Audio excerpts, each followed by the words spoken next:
Salut, j'espère que vous avez passé une super soirée. Aujourd'hui, on va parler d'un film de mon enfance, un film que j'adore par-dessus tout. Ce film, c'est Toy Story 2. Et vous allez me dire, pourquoi on parle de Toy Story 2 alors qu'on aurait pu parler de Toy Story 1? Et qu'est-ce que ça a à foutre avec la période de Noël? Bon, déjà, soyez gentils. La période de Noël, c'est les jouets. Donc forcément, Toy Story, c'est des jouets. C'est QFD, quoi. Le film est sorti en 1999, soit un an après ma sortie à moi. Attends, what?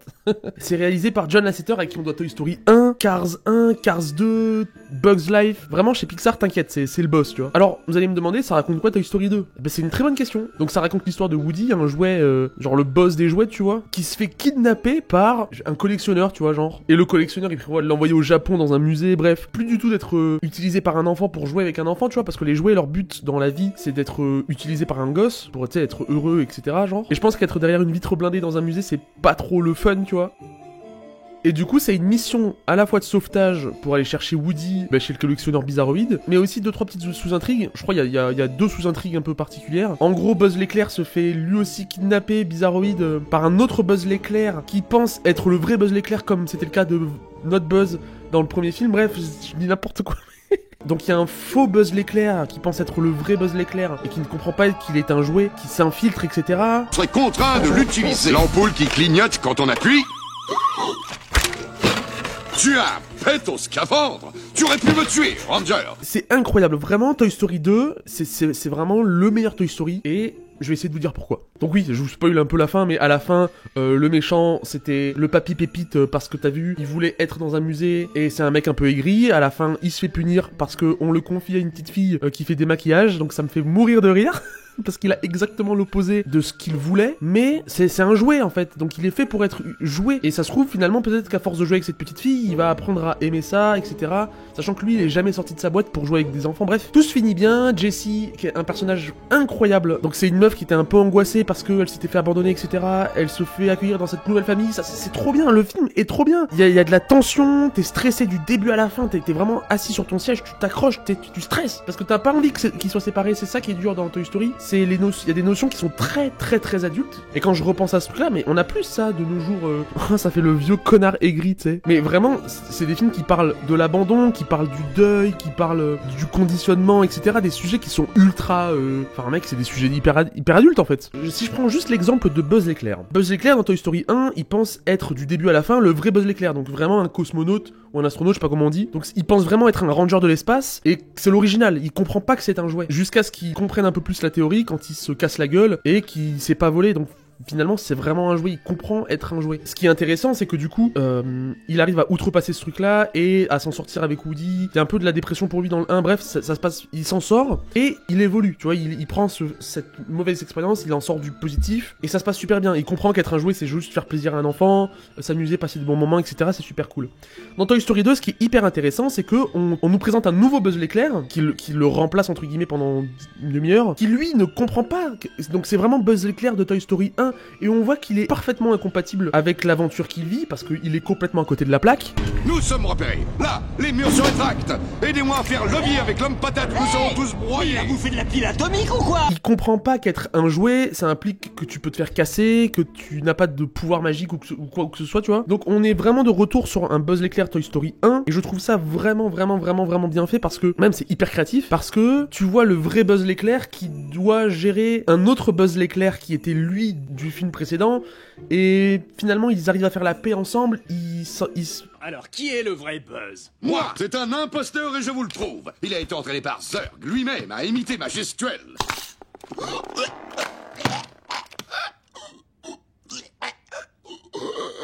Buzz! Je t'ai pas reconnu tout de suite, Buzz! De m'expliquer ce qui se passe. Tout est en ordre, Ranger. C'est un code 566.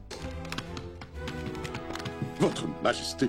Comment dire, il trouve un terrain d'entente, il trouve un point sur lequel s'accorder, et finalement, le méchant Buzz l'éclair, je vais pas dire méchant, mais le Buzz l'éclair factice, même sans comprendre qu'il est un jouet, change un peu sa perception du monde. Et je trouve ça incroyable que dans un film pour enfants, je rappelle que le film, j'ai dû le voir quand j'avais 4-5 ans, tu vois, même 6 ans. Un film pour enfants te fait comprendre que tes amis, ton environnement, tes aventures, etc., te font changer, peut-être même de façon minuscule, ta vision du monde, ta perspective sur les événements, etc., influe sur sur qui tu es, même si c'est pas des grands changements, une aventure reste une aventure. Et c'est ce que le film nous donne. Le film nous donne une aventure, et waouh, quelle aventure de fou, quoi. Il y a énormément de gags visuels, parce que le film est très visuel. Il y a certaines blagues qui sont incroyablement drôles quand tu les saisis, même des références à certains films. Là, par exemple, la ref à Jurassic Park, si tu la vois pas, enfin, tu prends rendez-vous chez l'ophtalmo, tu fais un truc. Il y a plein de petits trucs comme ça, et un truc qu'on a, et vraiment, ce sur quoi on a de la chance en France, vraiment, on saisit pas la chance qu'on a parfois. La VF du film est incroyable. Il y a énormément de phrases qui sont, mais cultes de fou. Genre vraiment, qui sont des masterclass. Eh oh, non mais c'est ça, te gêne pas, rase-toi l'œil. Non, reviens Woody, j'ai les mêmes à la maison. Le portillon magique. Dans quelques heures, vous serez assis en tailleur autour d'un feu de camp à vous faire griller de bonnes crottes d'agneau. Ce sont des côtes d'agneau. C'est vrai, oui. Moi, mes personnages préférés, ça restera Woody, je pense, parce que t'as vu, c'est les émotions. Bayonne, le cochon qui me fait mourir de rire parce qu'il est un peu sarcastique, etc. Je suis une patate mariée, moi je la tiendrais bien par la barbichette. Un peu pour Monsieur Patate, qui me fait beaucoup penser à Stanley de The Office. Je ne sais absolument pas pourquoi, je pense que c'est la grosse moustache qui fait ça. Et Jessie, elle me touche, hein. Enfin, oula. Elle m'émeut, on va dire. Elle a vécu des traumas, elle essaie d'avancer, etc. Mais c'est grâce à l'aide de ses copains qu'elle arrive à s'en sortir. Et bah, l'amour, c'est l'amour d'un enfant.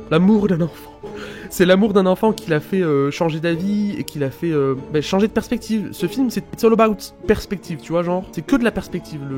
C'est arriver à changer de mode de vision, de mode de pensée, grâce à la discussion, à l'échange, et le papy qui est méchant, le papy pépite là qui est méchant depuis le début du film, qui n'arrive pas à se sortir de la tête, qui n'a rien à foutre dans un musée, il reste dans sa conviction et il est puni pour ça, tu vois. Parce que on est dans une société d'humains, genre, il faut que chacun donne son argument, qu'on débatte, qu'on discute, et c'est comme ça qu'on avance tous ensemble et qu'on, peut-être un tout petit peu, de 1%, 2%, on change de perspective et qu'on se dise ok, je comprends un peu mieux ou je vois ce qu'il veut dire. C'est trop beau, vraiment. C'est raconté grâce à des jouets, c'est raconté grâce à des putains de jouets, et je pense qu'il y a énormément d'adultes qui devraient revoir ce film parce que déjà au-delà du fait que ça vieillit pas, ça raconte tellement de choses. C'est le meilleur Toy Story. Toy Story 1, c'est plus apprendre à accepter la nouveauté ou l'étranger qui débarque un petit peu. Pour rappel, Toy Story 1, c'est Buzz l'éclair qui débarque dans la chambre d'Andy et il est ultra moderne, etc. Donc ce qui fait qu'il y a certains jouets qui sont un peu jaloux. Donc à la fin du film, on apprend à l'accepter, etc. Donc ça se passe très bien. Le 3, c'est apprendre à gérer l'abandon et se serrer les coudes pour rester une famille unie, tu vois, c'est encore plus touchant. Et le 4, je crois que j'ai un peu oublié. Il faudrait que je le revoie, donc on en reparlera. Mais le 4 aussi, doit y avoir un thème un peu comme ça, mais je m'en souviens plus trop. Je l'ai vu qu'une seule fois pour vous dire. Le 2, je l'ai vu, je l'avais en cassette, gros, je l'avais en VHS. Et je peux te dire que la VHS, elle a soufflé la bande, hein. Je peux te dire que ça rembobinait souvent.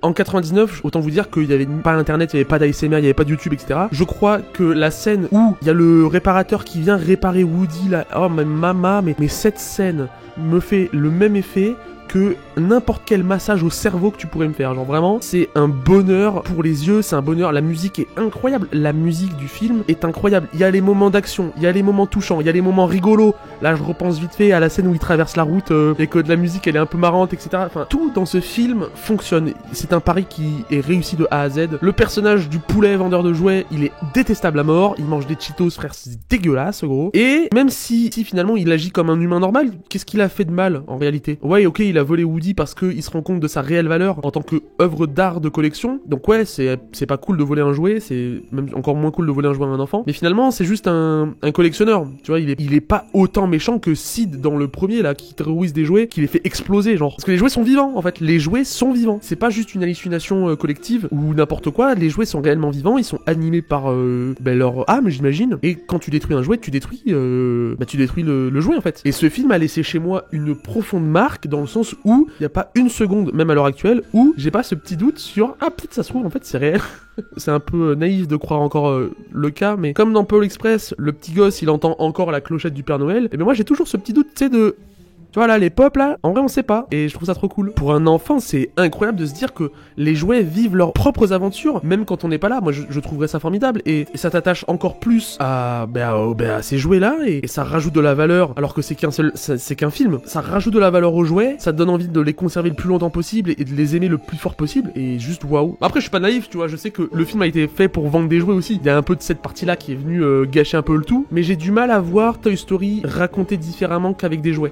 c'est bête à dire, mais ça marcherait pas avec... Je pense à ce film avec des soldats jouets, je sais plus quoi, là, machin, qui font la guerre. Tu vois, pour moi, je m'en souviens même plus de ce truc-là, mais ça m'avait même pas impacté, dans le sens où déjà j'arrivais même pas à sortir le nom. Toy Story, c'est une histoire avec des jouets qui raconte qui a un vrai propos derrière. C'est pas juste un début, une fin. Ben, juste pour ça, moi je remercie Pixar, genre merci de ouf.